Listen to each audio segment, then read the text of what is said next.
pemberantasan korupsi di Indonesia semakin tajam atau justru semakin tumpul?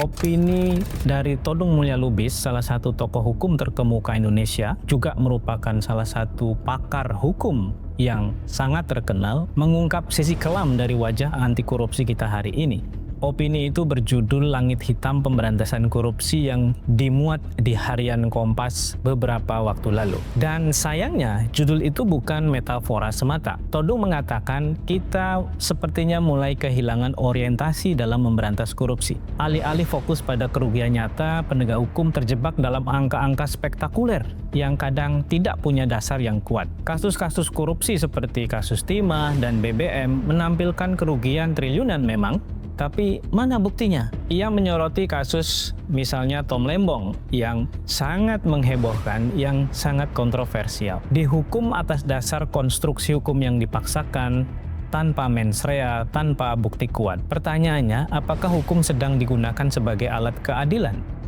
Atau hanya sebagai senjata politik?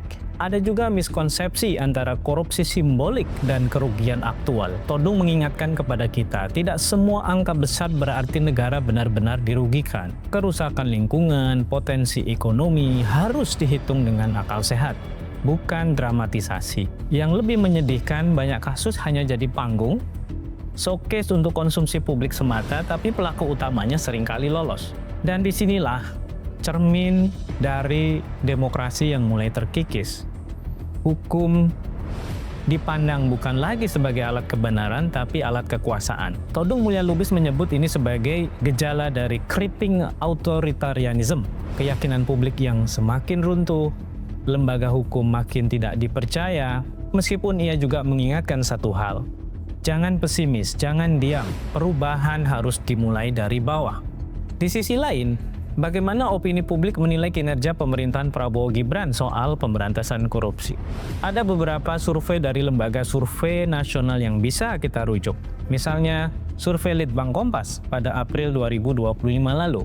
Memang terkesan positif, 73% masyarakat mengatakan puas, 78% masyarakat juga yakin bahwa kasus korupsi bisa diselesaikan. Tapi bagaimana dengan survei dari lembaga lain seperti LSI dan Indikator? Di sini kita baru menemukan data yang berbeda. Hanya 37% hingga 45% yang menilai positif. Dan sekitar sepertiga masyarakat justru pesimis.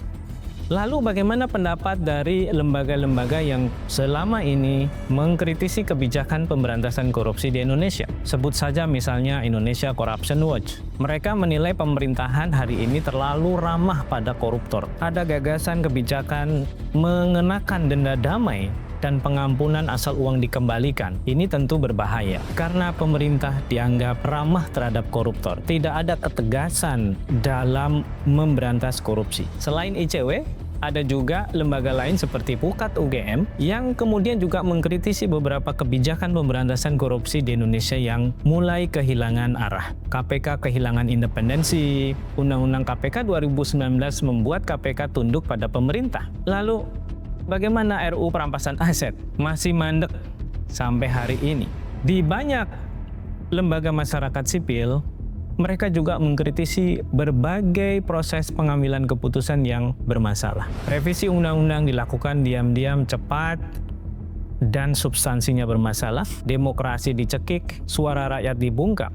Menariknya, TikTok dan YouTube menjadi sumber informasi korupsi utama bagi publik muda. Artinya apa? Artinya perang melawan korupsi kini juga terjadi di ranah digital. Dan pemerintah tentu tidak bisa diam. Todung Mulya Lubis dalam artikelnya menyebutkan bahwa pemberantasan korupsi bukan soal berapa banyak tersangka, tapi tentang bagaimana kita mengembalikan kepercayaan rakyat kepada hukum. Hukum harus kembali jadi alat keadilan, bukan alat kekuasaan.